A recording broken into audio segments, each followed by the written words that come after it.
the story of the Chinese,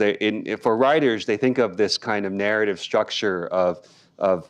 arrival, and then kind of there's a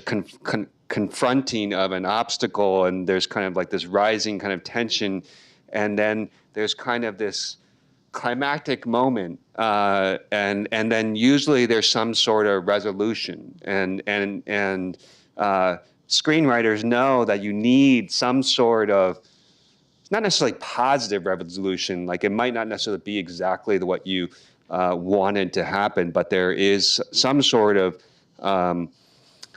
satisfactory conclusion. And the thing that I saw in the history of the Chinese in America as the Chinese as protagonists is this kind of narrative three-part structure of they experienced this bigotry and violence, exclusion.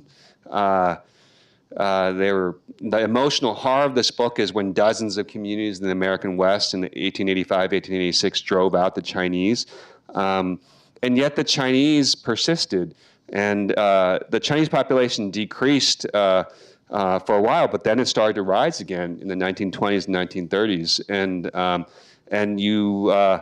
the end of the book it talks a little bit about the kind of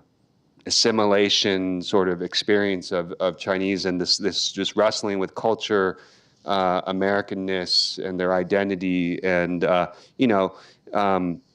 it's an issue that this struggle of between those forces is a commonality with Irish immigrants, who came around the same time, and other white European immigrants. But there's also this aspect of race that